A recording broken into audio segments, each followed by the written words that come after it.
Je lis du livre de Genèse chapitre 18, les versets 9 et 10 ce qui suit. Alors ils lui dirent, où est Sarah, ta femme? Il répondit, elle est là, dans la tente. L'un d'entre eux dit, je reviendrai vers toi à cette même époque. Et voici Sarah, ta femme, aura un fils. Sarah écoutait à l'entrée de la tente qui était derrière lui. Prions. Notre Seigneur, notre Dieu, nous te remercions pour ta parole, tes promesses. Aujourd'hui, nous voyons que tu donnes un peu plus de précision. Et c'est seulement lorsque nous lisons la parole, nous pouvons comprendre ton langage et ton mode de fonctionnement. Aide-nous à trouver le temps pour cela. Nous t'en prions au nom de Jésus et pour ta gloire éternelle. Amen. Ok, on va faire un tout petit marche arrière. Une marche arrière. Dieu a dit à Abraham, ta postérité, sans donner de précision. Il est revenu, il a parlé de postérité. Mais note avec moi qu'Abraham n'a jamais demandé à Dieu comment, ni quand. Il revient encore au chapitre 17, rappelle-toi. Il dit, qu'est-ce qu'il dit à Abraham?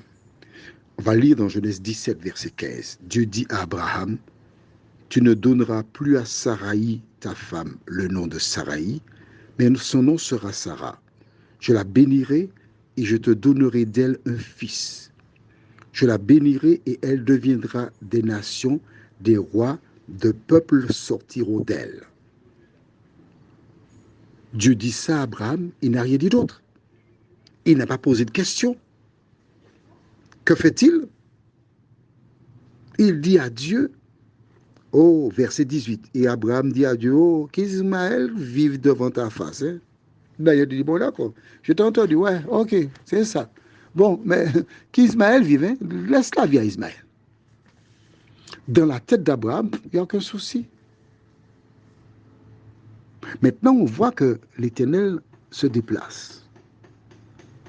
Il vient vers Abraham et lui indique de manière claire et précise, je cite, verset 10, l'un d'entre eux dit, je reviens vers toi à cette même époque, et voici Sarah, ta femme, aura un fils. Sarah écoutait à l'entrée de la tente qui était derrière lui. En fait, il lui dit, quand je reviendrai à pareille époque, elle aura déjà accouché de fils. Là maintenant, Dieu est précis.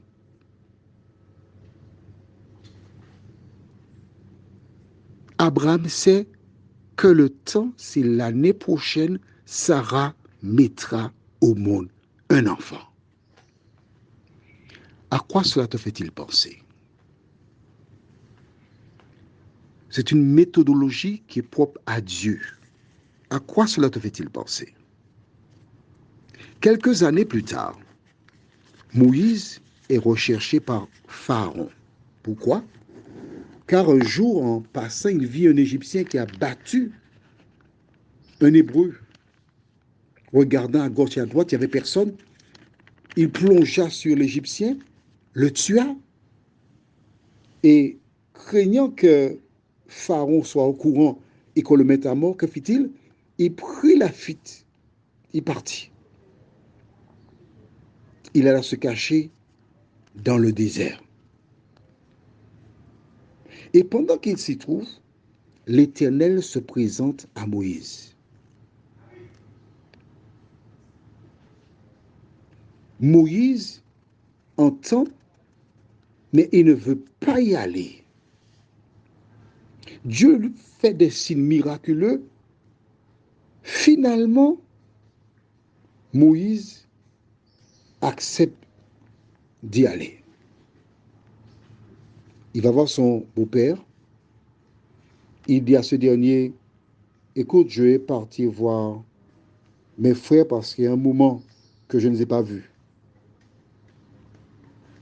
Et c'est seulement lorsqu'il fait cette déclaration